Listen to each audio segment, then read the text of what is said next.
আখিরাতের পথ দেখাবে, নেক কাজের পথ দেখাবে। স্বামী স্ত্রীর সম্পর্ক, সেটাও গভীর বন্ধুত্ব।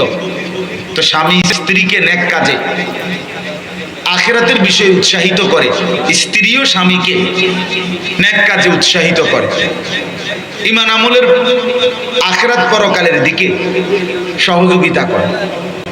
এই যে একে অপরের এই সহযোগিতা, তাকওয়ার সম্পর্ক, এটা আল্লাহ তাআলা বলেন এই সম্পর্কটা টিকে থাকবে কবরেও, হাসরেও, আখিরাতেও, জান্নাতেও। এরা বন্ধুই থাকবে, স্বাভাবিক চলমান বন্ধুত্ব। যুবক হোক, বৃদ্ধ হোক, জীবন চলার পথে যার সাথে যার সম্পর্ক, এটাও যদি হয় একে অপরের প্রতি আখিরাত পরকালের ব্যাপার, আখিরাত পরকালের বিষয়ে। সমবয়সী বন্ধু একজন আরেকজনকে নামাজের কথা মনে করায়, একজন আরেকজনকে চরিত্রের কথা মনে করায়, একজন আরেকজনকে গুনাহ থেকে বাঁচবার প্রেরণা দেয়। দোস্ত, তুই আমরা একসাথে চলি, এত বড় মিথ্যা কথাটা কেন বললি?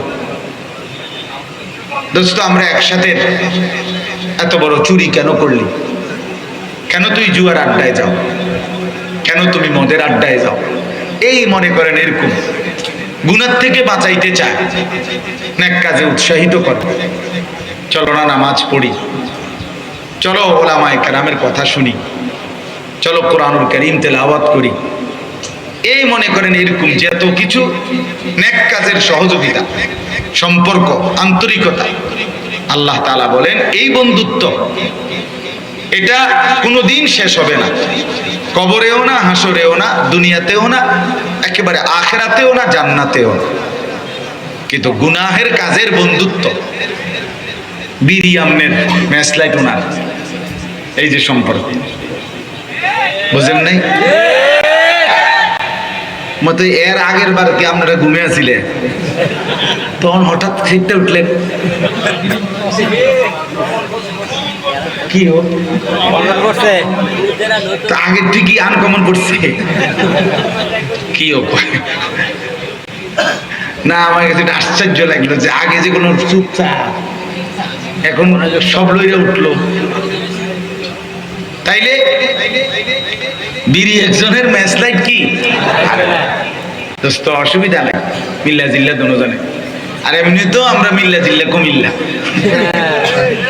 ঠিক না? তো এই যে সহযোগিতা, এটা তো গুনাহের বন্ধুত্ব। হ্যাঁ, মোবাইল একজনের এমবি ঢুকাই দিছে আরেকজন, কেন? দুইজনে মিলে উলঙ্গ ছবি দেখবে, নর্তকীর নাচ দেখবে, অশ্লীল দৃশ্য দেখবে। একজনে টাকা পুরায় নিছে এমবি, চারজনে মিলে অসৎ ছবি দেখছে, অশ্লীল দৃশ্য দেখতেছে। এই যে বন্ধুত্ব, মোটরসাইকেলের একজনের তেল ঢুকাই দিছে আরেকজনের, অকটেন নিয়ে দিছে আরেকজন, আমরা ফ্রেন্ড, বন্ধুত্ব। এবার লং ড্রাইভে গেছে, ঢাকা থেকে ছাড়ছে, কক্সবাজার গিয়ে থামছে, কক্সবাজার গিয়ে শুরু করছে, ছাড়ছে, ঢাকা এসে থামছে। বর্তমান সময়ের একটা উঠতি বয়সের তরুণ যুবকদের একটা নতুন অসভ্যতা, এটা যে অসভ্যতা, বর্বরতা, এটা কোনো যুবতী কন্যা, কারো মেয়ে, কারো বোন, তাকে মোটর সাইকেলের পিছনে করে লম্বা পথ কোথাও নিয়ে যায়। আর এই অসভ্যরা এটাকে উল্লাস আর আনন্দের উপকরণ মনে করে, অথচ এই সম্পর্ক গুনাহের সম্পর্ক, অসৎ সম্পর্ক। মন্দ কাজের সহযোগিতা, সুদের কাজে সহযোগিতা, ঘুষের সহযোগিতা, জিনা ব্যভিচারের সহযোগিতা। ছেলেটা চিন্তা না কোনোদিন মদের আড্ডা, আহা, বন্ধু নামের এক দুষ্ট তারে ধীরে ধীরে মদের আড্ডায় অভ্যস্ত করে দিছে। এই ছেলেটা কোনোদিন জুয়া চিন্ত না, তারে জুয়ায় অভ্যস্ত করে দিছে।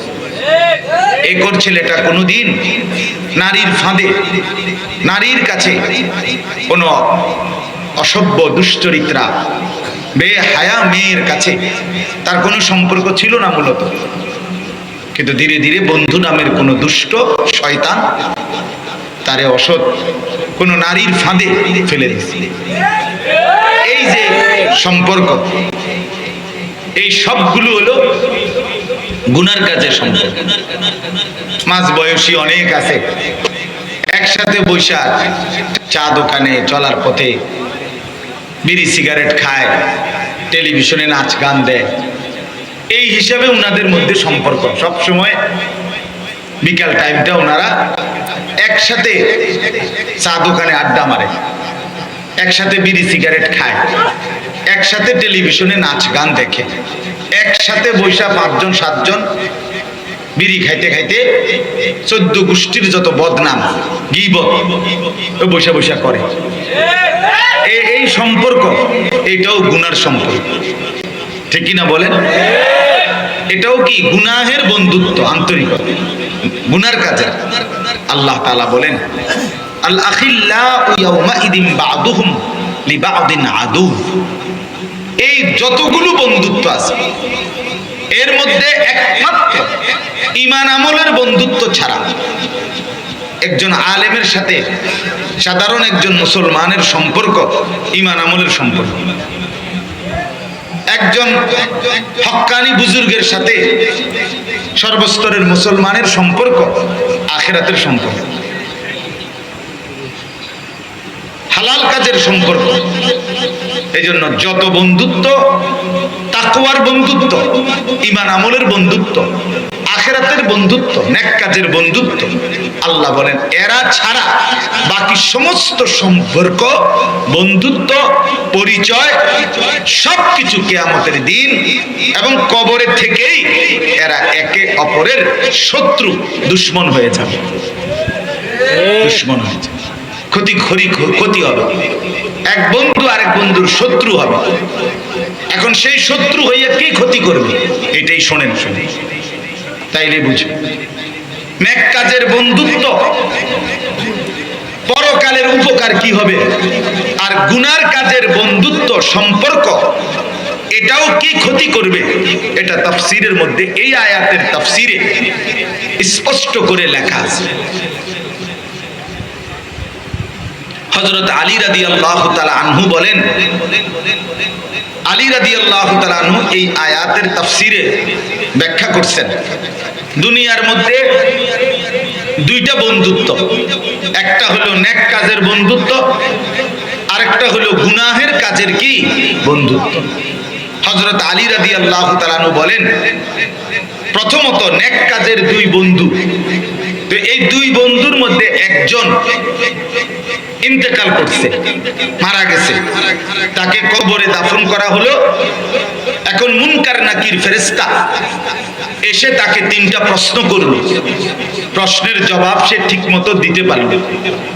আল্লাহ তাআলার পক্ষ থেকে তখন ফেরেশতাদেরকে বলা হবে, ওয়াফতাহু লাহু বাবান ইলাল জান্নাহ, আমার এই নেককার বান্দার জন্য কবরে তার সামনে জান্নাতের দরজা খুলে দাও।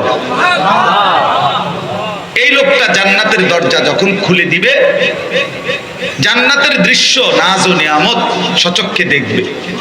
আর আল্লাহর পক্ষ থেকে ফেরেশতারা তাকে বলবে, হাদা মাকআদুক, এটাই তোমার ঠিকানা, এটাই তোমার আগামী দিনে গন্তব্যস্থল, এখানেই তুমি ঢুকবা, যাবা।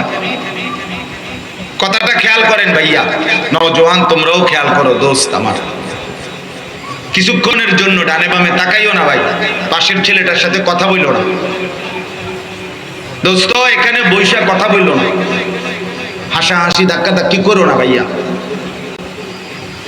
ফাইজলামি করতে যদি ফাইজলামি আরো থাইকা যায় কারো, তুমি উঠতে যাও, তোমার ফাজিলের লগে নিয়া যাও। তোমার যদি আরো ফাইজলামি বাকি থাকে, তো যেই ফাজিলের লগে তুমি ফাইজলামি করবা, পরে লইয়া উঠতে যাও, বলে দোস্ত আয়, আমরা বাকি আছে আরো কাজ। এই ওয়াজ হইন না, এখন আমরা আগে থাকতাম না। এতে কত ভালো ভালো হুজুর আইছে, জীবনে দেখছি, কত শরীর ওলা মোটা তাজা হুজুর আইসে গেছে, আমারে লড়াইতে আসছে না। হ্যাঁ, কিছু নিকৃষ্ট বেয়াদব এমনই, যাদের কলজা পাথর, যারা মনে করে কোনো কিছুতেই আমি নড়ব না, আহা, এটা দুর্ভাগ্য। যার দিল নড়ে না, বাপ বিশ্বাস করে না, এটা দুর্ভাগ্য।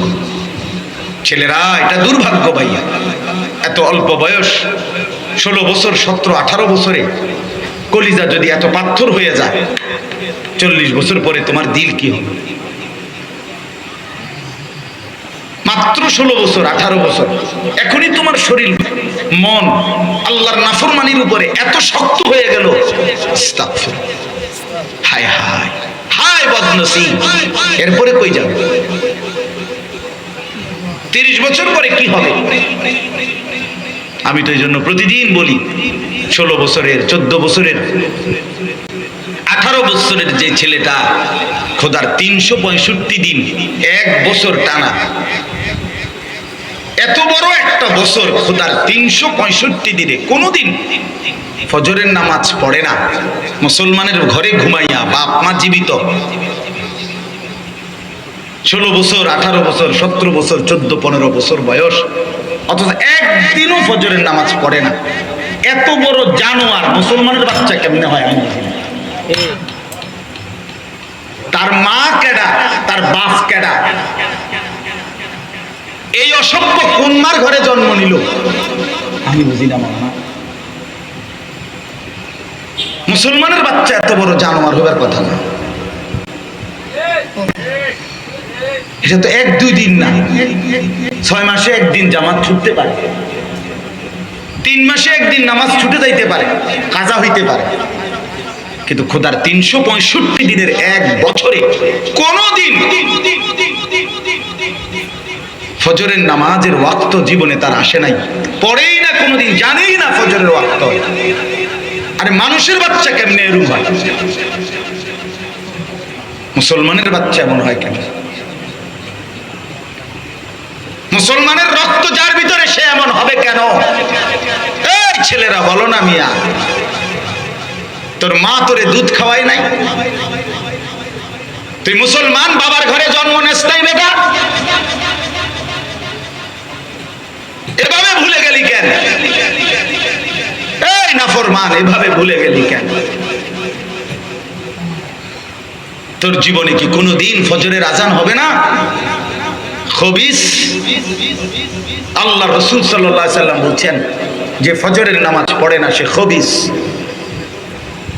ওয়া ইল্লা আসবাহা খাবিসান নফস, নবীজি বলছে খবিস, খবিস এটা। আর খবিস টয়লেটে থাকে, বাথরুমে থাকে, পেশাব পায়খানার মধ্যে থাকে, যে ওইটারে খবিস কয়। এই জন্য নবীজি বাথরুমে ঢুকতে, টয়লেটে ঢুকতে নবীজি দোয়া পড়তেন, আল্লাহ খবিস থেকে পানাহ চাই। বলতেন কিনা, আল্লাহুম্মা ইন্নী আউযু বিকা মিনাল খুবুসি ওয়াল খাবাইস, আল্লাহ খবিস থেকে পানাহ চাই। এই জন্য ফজরের নামাজ যে পড়েন, এটা খবিস,